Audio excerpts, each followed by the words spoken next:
Hey again everyone, welcome back again di Altcoins Update. Teman-teman semuanya, kita mau nge-review 3 token, yaitu Altlayer, kemudian Polygon atau Matic, sama satu lagi Toncoin. Oke, ini berdasarkan seberapa banyak yang mention ya soal token-token itu. Saya lihat dari previous video punya komen dan pada saat live streaming ya. Jadi teman-teman sekalian, sebelum kita masuk lebih jauh ya, kita ngomongin others-nya juga. Jadi kita bakal cek untuk others dominance, kemudian others dan juga Bitcoin dominance ya. Itu juga penting soalnya buat teman-teman ketahui bagaimana progresnya, atau kita bilang Ethereum dominance ya mungkin ya. Nanti kita lihat deh teman-teman ya. Saya selip-selipin aja. Alright, so starting dari Bitcoin dominance dulu. Ya kemarin sih closing kita cukup bagus. Kita ngelihat ada bearish close yang cukup agresif di situ. Dan kalau misalnya ngecek dari perspektif time frame hourly-nya sih sebetulnya ya punya kesempatan untuk dia bergerak ke range yang lebih rendah. Di sini kan ada low point yang menurut saya cukup penting nih, cukup krusial. Cuman kalau kita lihat dari time frame 2 jam atau 4 jam gitu ya, acuan saya sih dia bisa retest dulu nih ke EMA 21 kayak gini, baru kemudian dia create lower. Semoga ya. Nah, kalau misalkan itu terjadi, ya masih dengan previous video update di mana altcoins mulai mendominasi Bitcoin. Mudah-mudahan tuh teman-teman sekalian. Kalau kita cek dari sisi USDT dominance sih nunjukin memang dia harus ngalamin koreksi dulu. Tadinya saya pikir dia bisa agak bawahan nih, kisaran 3,8%. Tapi ternyata udah disambut dengan bullish engulfing pre-close kemarin, dan itu artinya kita bisa ngelihat dia retest mungkin mentok-mentok sampai EMA 21 dulu deh. Gitu kita lihat ya. Berarti ini proses koreksi masih bisa berlanjut dan masih bisa ngebawa USDT dominance turun lebih jauh. Kalau kita beruntung mentoknya cuma di sini 4,39%. Karena kalau kalian lihat secara tren paket dynamic dynamic support resistance ya, menggunakan exponential moving average aja itu udah cukup bagus kok. Reject gitu kan. Kalau dia naik ya mudah-mudahan reject lagi dan dia turun lagi. Itu artinya masih ada ruang untuk pertumbuhan harga daripada altcoins termasuk Bitcoinnya juga. Dan kalau kita cek others dominance, ini sangat relatif bullish ya. Kalau buat saya sih pribadi, dibilang sangat banget sih enggak, cuman relatifnya bullish, dan kita berhadapan dengan area resistance penting di sini. Jadi memang ya kayak wajar aja ya kalau misalkan kita ngelihat dia rejected dari situ gitu. Ini bukan level yang ibaratkan tuh gampangan gitu ya kalau kita bilang bahasanya. Karena 1, 2, ya ini sini 2 nih, 3 ya, 4, kemudian 5 kali. So far sama ini udah 6 kali retest terus di situ dan selalu gagal ya untuk memberikan performance yang bagus. But here's the good things teman-teman sekalian, bahwa overall pergerakan ini membentuk yang namanya right angle descending ya, right angle descending broadening wedge pattern. And good newsnya adalah right angle descending broadening wedge pattern ini sebenarnya tendensinya sih lebih ke bullish ya. Jadi buat beberapa example kita bisa lihat tuh dia sebenarnya lebih ke bullish itu. One of the consideration kenapa kita bisa bilang itu bullish, karena ketika dia menciptakan lower low-nya itu selalu disambut dengan kondisi kalau kita bilang bahasa yang tepat ya. Kalau di sini kan nggak ada yang beli ya, ibaratnya others dominance gitu. Intinya setiap kali dia menciptakan lower low, harga selalu mantul atau indeksnya selalu mantul sampai ke high point sebelumnya. Habis itu kena reject lagi, ya kan? Dia ciptakan lower low nih, tapi kita lihat sekarang pun dia mantul balik sampai ke level yang sama. Nah, sebenarnya pada dasarnya kalau kita ngeliat kayak gini, artinya apa? Setiap kali dia menciptakan lower low, dia tidak mampu mempertahankan momentum sellers atau momentum bearishnya. Jadi dia langsung mantul rebound lagi, dan reboundnya itu sampai ke level sebelumnya. Artinya kita ngelihat momentum naiknya kan tambah lama tambah kuat. Ya, bayangannya begini teman-teman. Memang dia turunnya tambah jauh nih, kayak gini gitu kan. Tapi kamu lihat dia naiknya balik ke atas. Dia turun lebih jauh lagi tapi dia naiknya ke atas gitu. So technically kita bisa mempertimbangkan kalau posisi bull-nya itu lebih oke gitu ya, dalam tanda kutip. Setiap kali digempur dengan indeks atau harga lebih rendah, mereka selalu kembali dengan lebih strong lagi dan bahkan kembali ke level yang sama dengan pergerakan sebelumnya. Jadi kalau lihat di sini ya saya beranggapan kalau others dominance sih mudah-mudahan ya, in case nanti kalau misalkan dia memang harus pullback sekalipun ya ketahan gitu di internal support resistance-nya. Habis itu dia create higher low dan benar-benar mendominasi. Karena kalau kita zoom out lagi, yang terakhir saya mention ke teman-teman, ya ini kita di 79% retracement. Secara pergerakan overall-nya tuh begini, kita udah ada higher high dan dia pullback mencari higher low. Habis itu kan kita rally. Di sini juga sama. High point, low point, higher high. Dia pullback, mudah-mudahan jadi higher low terus dia rally. Mudah-mudahan ya, tapi siapa yang tahu gitu, karena saya bukan pengendali market juga, cuman kan kita bisa mengidentifikasi bahwa secara pattern itu pergerakannya lebih kurang mirip dengan kondisi pada saat waktu itu ya, tepatnya pada 2021 lah ibaratnya gitu guys. So ya chart patternnya sih bagus. Kalau misalkan dikasih pullback, kalau saya sih planningnya ya teman-teman dalam konteks di sini untuk spot nih, kalau misalkan memang Bitcoin kasih saya pullback sampai mencapai level $90.000, dan ingat ya, kita masih ada Thanksgiving di hari Kamis dan hari Jumat.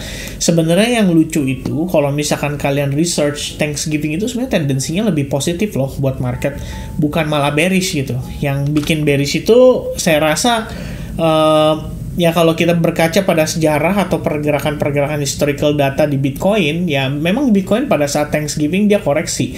Tapi fakta menarik adalah S&P 500 itu terbukti malah relatif positif. Ya, apa itu kalau kita bilang how to train your dragon ya, how to make million before your grandma dies ya, seru juga nih. Jadi film-film yang keluar ya. How Thanksgiving impact the stock market.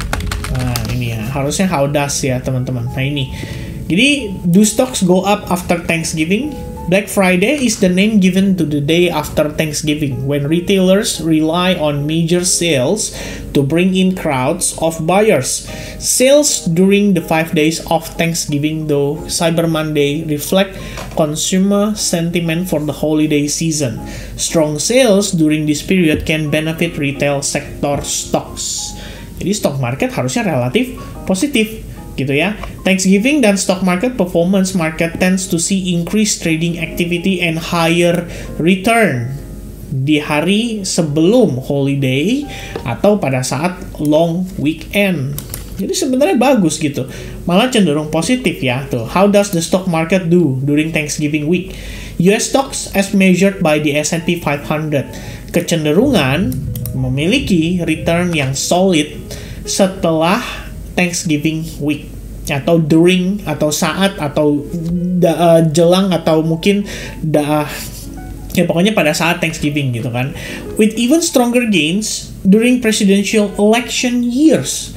Jadi kalau tahun ini kayak misalkan udah election plus ada Thanksgiving gitu kan, harusnya relatif lebih positif. Ya itu sih S&P 500, dan so far Bitcoin kan punya pergerakan korelasinya positif dengan S&P 500. Makanya sebenarnya harusnya kalau misalkan kita berkaca dari situasi tersebut sih logika saya masuk gitu ya. Walaupun ada yang bilang ya kan tapi Thanksgiving tuh liburan, orang pasti profit taking gitu. Iya betul, but at the same time saat orang liburan orang juga buka market gitu ya kan. Ada yang mungkin dia bingung mau ngapain kan, hasil ya udah trading di market gitu. Dan market crypto yang kebetulan bisa di tradingin kan waktu lagi Thanksgiving-nya. Karena kalau kita lihat di US, posisi pas lagi Thanksgiving itu market katanya close lebih awal. Ya, kira-kira begitu. Jadi ya kalau kita ngelihat kondisinya, andai kata Bitcoin dikasih kisaran $90.000, saya rasa itu berbanding lurus dengan USDT dominance yang berpotensi naik sedikit lagi sampai ke exponential moving average 21, which means correction kita mungkin mentok-mentok di level 90.000 atau bahkan di EMA 21 di kisaran 88.800 untuk saat ini. Nah, kalau udah ada bayangannya, baru teman-teman mencari kira-kira nih token-token apa sih atau koin-koin apa yang mungkin menurut kalian menarik gitu untuk dimanfaatkan.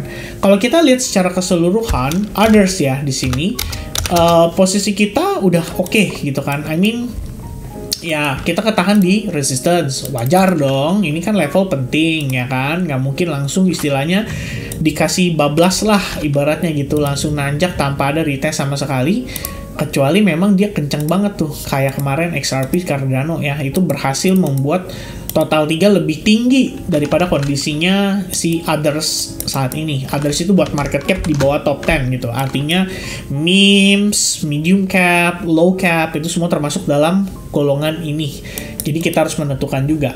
Nah kalau misalkan dikasih koreksi kan, jadi kayak posisinya Bitcoin tadi dikasih koreksi, ya mungkin kita bisa coba untuk ngetes ya, bukan ngetes sih, mungkin kita bisa di bawah retest atau bisa mempertimbangkan area 288 billion dollar sampai 271 billion dollar menjadi potential target correctionnya, dan itu artinya ada ruang lebih banyak untuk altcoins ini mengalami koreksi ya. Itu sementara teman-teman secara keseluruhan atau gambaran besar.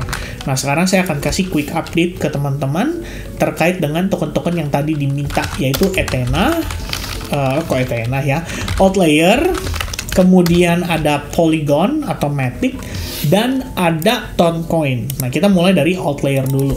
Outlier gimana nih kondisinya? Ya, overall dia bullish, terus dia koreksi. Kemudian sekarang posisinya pelan-pelan sedang konsolidasi. Konsolidasi artinya kan bisa jadi bagus ya teman-teman sekalian. Kalau misalkan terjadi dalam kondisi yang relatif oke. Dan di sini kalau saya lihat ini adalah high point, ini adalah low point. Kalau secara struktur, jelas kita masih dalam keadaan bearish yang lebih dominan. Namun demikian, kalau kita berkaca dari situasi ini, bisa saja ya, seasonnya udah mau selesai gitu loh. Maksudnya correctionnya pada outlier udah mau beres. Tahu dari mana, Vin? Simple gini guys. Ini kan sellers, ini sellers, ini sellers. Kenapa sellersnya berhenti di sini? Ya kan, no lower low. Itu pertama. Kedua, saat dikasih harga lebih tinggi, kenapa sellersnya nggak mampu menciptakan lower low? Nah, itu yang ketiga, teman-teman. Jadi kita bisa lihat bahwa ada transisi yang berlangsung pada outlier dan berlangsung dalam kondisi yang menurut saya lumayan smooth. Karena sebelum dia bisa dibilang nanti kalau dia breakout atau dia create higher high, posisi kita udah cenderung terkonsolidasi. Itu artinya ada proses build up yang bagus sekali di sini. Ya, pelan-pelan tapi pasti guys. Dan kalau Anda mau menambahkan misalnya trendline, bisa nggak? Ya bisa aja. Ya pada dasarnya sih trendline itu ngasih tahu ke kalian kalau harganya udah berhasil breakout ya dari trendline gitu kan. Dan sekarang dia terkonsolidasi ini. Cuma tinggal masalah waktu aja sampai akhirnya dia successfully breakout dari si ascending triangle pattern ini atau fase konsolidasinya. Kalau teman-teman mau mencari entry point ideal atau mungkin memanfaatkan swing trade pada futures account atau futures marketnya, sebenarnya menurut saya bisa aja sih cari aja alternatif area entry yang ideal. Di sini kita punya OB yang ekstrim, kemudian di level yang agak lebih di atasnya menurut saya ini juga OB yang lumayan oke, karena terjadi rebound setelah dia testing ke level ini, dan kalau kita lihat lagi di atasnya kan dia mampu menciptakan higher high. So technically OB yang ini tuh bisa dibilang cukup kuat. Maka kalau misalnya teman-teman mau pakai, bisa juga pakai area ini. Sementara kita mengincar liquidity sweep dari low point internalnya. Jadi nanti pada akhirnya market seperti ini ya. Ini ekspektasi, karena kita harus ngeliat juga nanti Bitcoinnya gimana. Kalau Bitcoin besok kita bangun tidur tahu-tahu Bitcoinnya udah di 85.000 ya mungkin susah ya. Kalau kita lihat dia turunnya malah jadi impulsif gitu. Tapi kalau mungkin Bitcoinnya cuman ya seperti yang tadi saya bilang, mentok-mentok 90.000 atau mungkin 91.000 gitu kan. Ya oke lah, mungkin dia turun koreksi sejauh-jauhnya di 0,115. Bisa mantul lagi. Mudah-mudahan, karena overall ya seperti yang saya lihat tadi, kalau di daily perspektif ya ini swingnya gitu kan. Kalau dia turun sampai situ kan itu 60% retracement atau koreksi. Jadi ya mudah-mudahan setelah dia koreksi di situ bisa ketahan dan mantul lagi. Itu harapan dan ekspektasinya. Nah kemudian Pol ya atau Matic. Kalau Matic itu saya harus pakai chart yang lama teman-teman, karena data yang kita punya saat ini di Polygon atau pol.usdt, pol/USDT itu kurang. Ya, yang perlu diingat teman-teman, Matic Polygon itu ya memang sih kalau secara keseluruhan saya bisa bilang termasuk koin yang bagus, termasuk koin yang kuat. Ya, pada saat yang lain terkoreksi dari atas ke bawah sampai balik ke sebelum rally di 2020, Polygon itu sebenarnya bertahan di ujung ya, bertahan di ujung, dan koreksinya hanya sesaat atau singkat aja guys. Kalau kita lihat nih, ini keseluruhan ya, dari bawah ke atas, gitu kan harusnya kita melakukan analisisnya kan. Maka kita ukurnya 38%, 50%, dan seterusnya. Kalian lihat, Polygon itu cuman sampai 38% tuh koreksinya. Nih, saya hilangin 50-nya ya tuh. Cuma 38% aja dari keseluruhan bear market, ya kan? Maksudnya gimana, Vin? Nah, gini, contoh ya, contoh. Misalnya teman-teman keluarin H-bar deh, gitu. Dari puncak nih, dari bawah banget sampai ke atas, kamu lihat, dia koreksi berapa persen tuh? Oke, ini saya ganti deh, biar lebih enak ya. OTI deh tuh misalnya. Kamu lihat, total dia koreksi itu 62%. Nah, ini H-bar atau H-bar. Gimana dengan Polkadot, Vin? Yang terakhir lagi naik banget, kuat banget kan? Pada nanyain juga tuh, Polkadot gimana, Polkadot gimana? Lihat aja teman-teman tuh. Dari bawah ke atas ya, dia koreksinya itu lebih kurang saat ini itu 62%. Bahkan terakhir itu sampai dengan 79%. Bener-bener sampai bawah tuh. Ya, bahkan untuk seukuran yang katakanlah kayak Solana gitu ya. Jadi kalau saya lihatnya BNB dan si Polygon itu punya karakteristik yang mirip. Kalau BNB kita ambil nih dari titik lowest ya ke atas gitu kan, karena kan itu swingnya secara keseluruhan. Kamu bisa lihat dia ketahannya di mana? Di 23,6% bahkan. Kalau BNB sih lebih gila lagi, lebih gokil lagi. Saya nggak tahu kalau digeser ke sini kira-kira gimana nih. Kita coba ya. Ya, lebih kurang itu ya, 38% kurang. Ya intinya sih 23%, ya bagus gitu kan. Jadi kalau kita perhatikan pada Matic, sebenarnya Matic nggak jelek-jelek banget. Ibaratkan kalau misalnya ini kita ngambil dari swing internalnya ya, dari bawah ke atas teman-teman, kayak begini. Kalian lihat, koreksi dia cuma 38% doang. Habis itu udah berusaha untuk mantul. Oke? Nah, cuman kan, ya biar gimana pun rebranding, orang kehilangan kepercayaan, akhirnya selling pressure terus tuh selama lebih kurangnya dari Maret sampai dengan terakhir di bulan Oktober. Jadi lumayan mengecewakan lah kalau kita bilang ya, bikin orang jadi galau dan sedih dan seterusnya gitu. Kalau dari atas ke bawah koreksinya rata-rata kan ya memang segini juga angkanya, 80-90% gitu ya.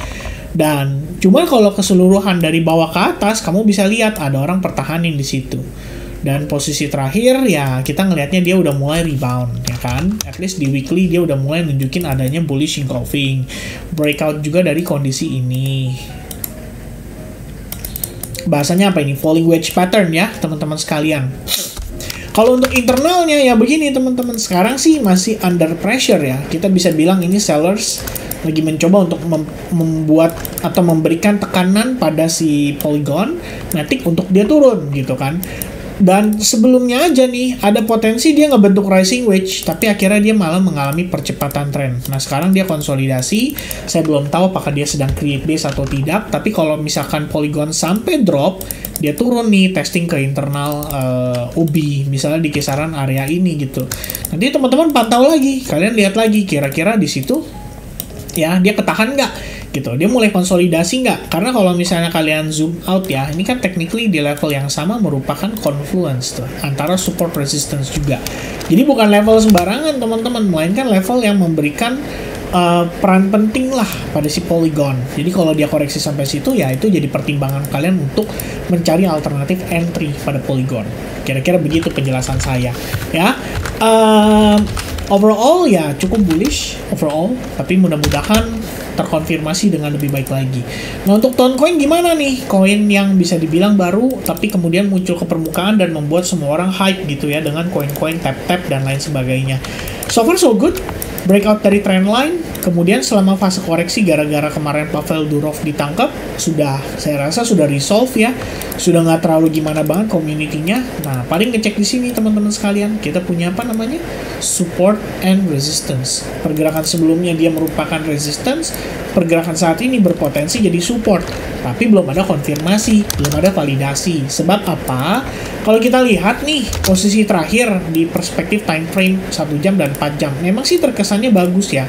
Dalam artian kita kelihatan bertahan di atas level itu. Tapi ini kan baru mengalami koreksi juga. Kita bisa bilang dia baru mulai mengalami fase pullback-nya teman-teman.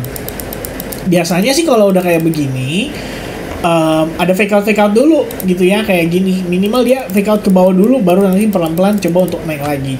Toh secara struktur juga kalau kita lihat memang relatif seperti itu kan, bagus. Kita lihatnya apa, ini low, ini high internal, ini higher low, ini higher high.